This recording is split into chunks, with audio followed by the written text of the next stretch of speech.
Proclamação do Evangelho de Jesus Cristo segundo Lucas. Glória a vós, Senhor.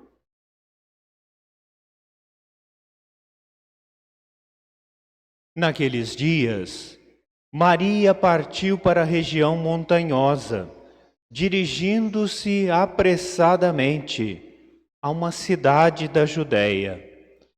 Entrou na casa de Zacarias e cumprimentou Isabel. Quando Isabel ouviu a saudação de Maria, a criança pulou no seu ventre e Isabel ficou cheia do Espírito Santo. Com um grande grito exclamou: Bendita és tu entre as mulheres, e bendito é o fruto do teu ventre. Como posso merecer que a mãe do meu Senhor me venha visitar? Logo que a tua saudação chegou aos meus ouvidos, a criança pulou de alegria no meu ventre. Bem-aventurada aquela que acreditou, porque será cumprido o que o Senhor lhe prometeu. Então Maria disse: A minha alma engrandece o Senhor, e o meu espírito se alegra em Deus, meu Salvador, porque olhou para a humanidade e humildade de sua serva. Doravante, todas as gerações me chamarão bem-aventurada, porque o Todo-Poderoso fez em mim grandes coisas. O seu nome é santo, e a sua misericórdia se estende de geração em geração a todos os que o respeitam. Ele mostrou a força de seu braço, dispersou os soberbos de coração, derrubou do trono os poderosos e elevou os humildes. Encheu de bens os famintos e despediu os ricos de mãos vazias. Socorreu Israel, seu servo, lembrando-se de sua misericórdia, conforme prometera a nossos pais, em favor de Abraão e de sua descendência para sempre. Maria ficou 3 meses com Isabel, depois voltou para casa. Palavra da salvação. Glória a vós, Senhor.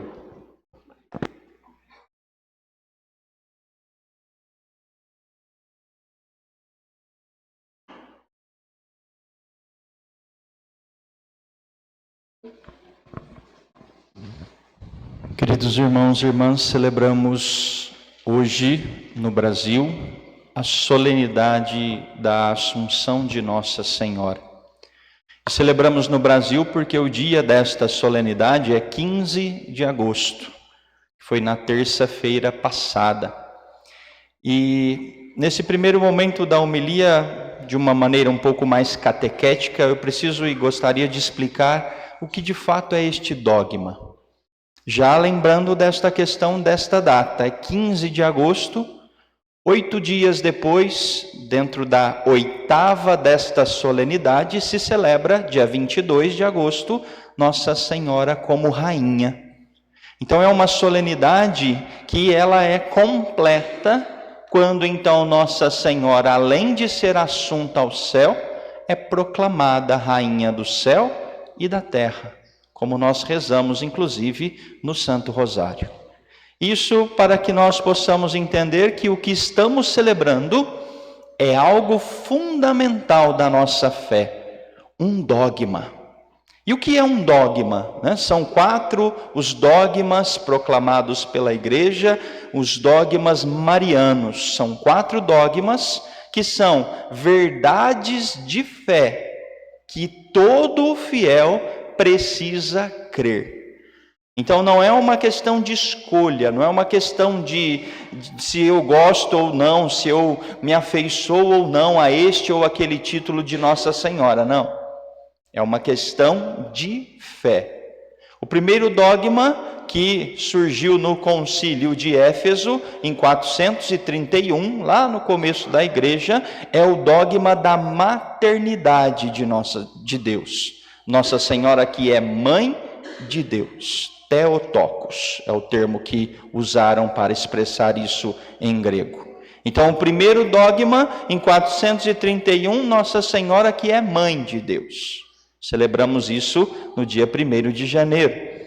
Depois, o segundo dogma, que é o da virgindade de Nossa Senhora, ele é proclamado em 649 no Concílio de Latrão. Um outro concílio, já no século VII, que vai então proclamar que Nossa Senhora é sempre virgem. Virgem antes, durante e depois do parto. E aí então, um dogma que nós já celebrávamos, a igreja sempre celebrou, a Imaculada Conceição. Um dogma que define a padroeira da nossa diocese, inclusive. Este dogma foi proclamado pela igreja em 1854. E ali, nesse ano que se proclama, então, a Imaculada Conceição de Maria, faltava alguma coisa. E quase 100 anos depois, em 1950, no dia 1º de novembro, o Papa escreve uma bula e proclama Nossa Senhora assunta aos céus. E o que está escrito ali naquele documento da igreja, né? O que o Papa diz para falar da assunção de Nossa Senhora? Ele diz que, terminados os seus dias nesta terra, Nossa Senhora foi elevada por Deus de corpo e alma ao céu. Aqui surgem duas questões importantes para a nossa fé.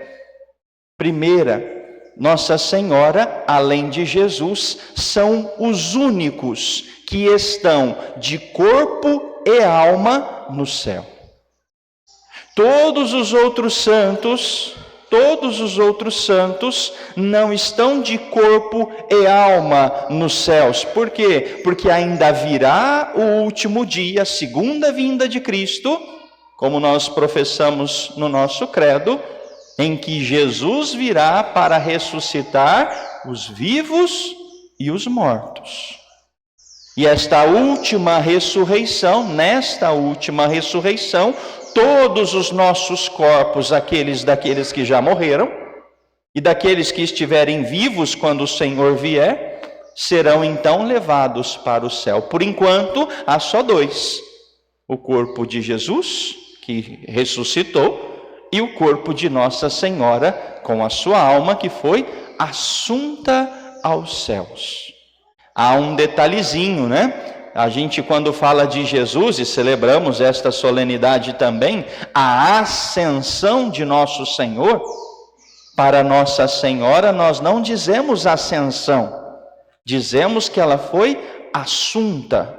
Mas qual que é a diferença? A diferença é que na ascensão o próprio Cristo vai ao céu. Na assunção, Nossa Senhora é levada, é conduzida, porque ela não é Deus, ela é uma criatura. E aqui abre para nós aquilo que São Bernardo de Claraval vai nos dizer num dos sermões que ele fala sobre esta festa, belíssimo inclusive. Ele diz assim: que alegria deve haver no céu quando viram hoje, e ele traz esse adjetivo aqui do tempo, esse hoje, quando viram hoje Nossa Senhora entrar pelo céu. E ele diz: se quando o João Batista, a criança, exultou no ventre de Isabel, porque ouviu a voz de Nossa Senhora, imagina agora os anjos e os santos nos céus, como eles exultam por não só ouvir a voz, mas por ver a beleza de Nossa Senhora, e mais ainda por saber que conviverão com ela por toda a eternidade. de fato uma grande graça. Se somente a vós já faz exultar, já faz encher do Espírito Santo, como a própria Isabel disse e nós ouvimos aqui no Evangelho. Se a própria vós, se somente a vós, imagine a presença de Nossa Senhora. Mas São Bernardo então pergunta, mas então já que o céu está em festa, nós aqui na terra estamos tristes? Nós aqui na terra então ficamos desesperados porque Nossa Senhora está no céu se alegrando com os anjos e santos e nós aqui nesta vida? Ele diz claro que não. É aí que nós precisamos então pôr em prática aquilo que nós somos chamados. Aquilo que inclusive nós rezamos na oração, no início da Santa Missa. Ali eu pedia em nome de todos nós, que Deus, que foi aquele que levou Nossa Senhora de corpo e alma para o céu, nos concedesse a vontade e a graça de também nós nos preocuparmos, ou de nós nos ocuparmos, melhor dizendo, com as coisas do alto. O segredo para nós que ainda estamos nesta vida, para que um dia também nós alcancemos os céus e possamos contemplar não só a face de Deus, é claro, mas também a face da Virgem Maria, é que nós então nos preocupemos desde já com as coisas do alto. E esta ocupação, então nós precisamos fazer aqui um breve exame de consciência, olhando para dentro da nossa vida e nos perguntar, de fato, Deus tem ocupado o lugar que é dele na minha vida?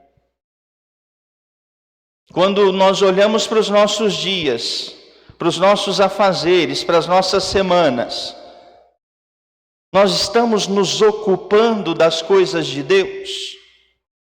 Ou será que o que nos ocupa e o que nos preocupa são coisas deste mundo, coisas que passam, coisas que perecem, coisas que muitas vezes só nos levam para o caminho errado? O que tem ocupado a nossa vida?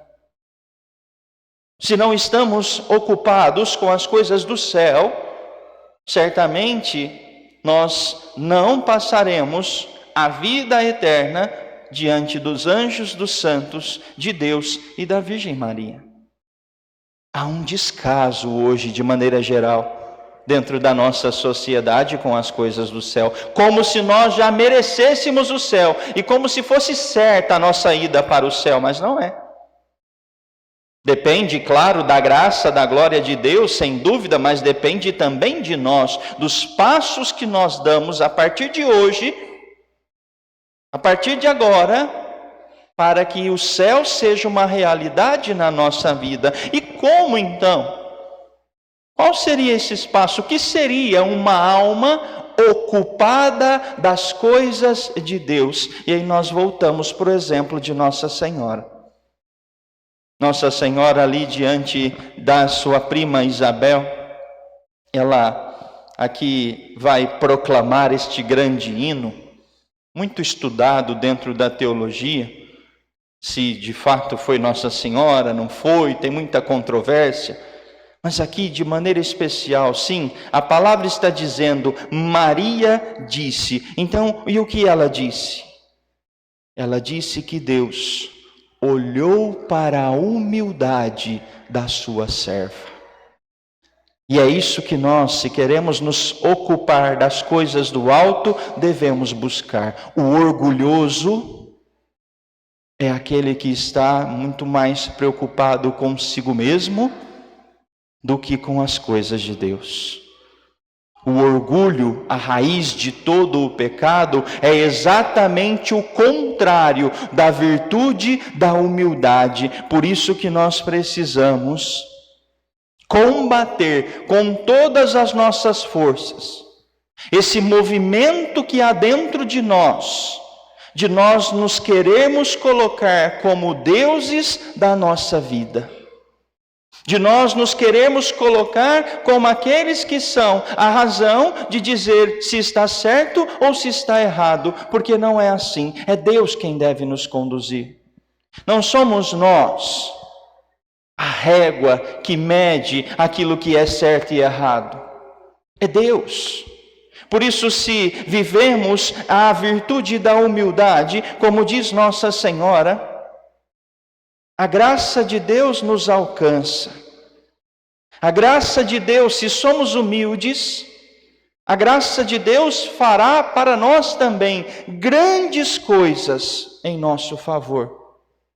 Mas se somos orgulhosos, vamos chegar até mesmo ao ponto ridículo de acharmos que nós não precisamos de Deus, que nos bastamos. Que o que eu digo, que o que eu faço, que o que eu penso é o certo e ponto final. E isso não é a verdade. Precisamos desta virtude da humildade para que de fato, como disse Nossa Senhora, a misericórdia de Deus se estenda de geração em geração. E para quem a misericórdia de Deus se estende? Nossa Senhora diz aqui, a todos os que o respeitam.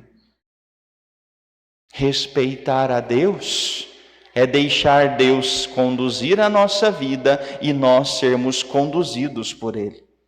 Respeitar Deus é não querer ocupar o lugar dele, que não é nosso.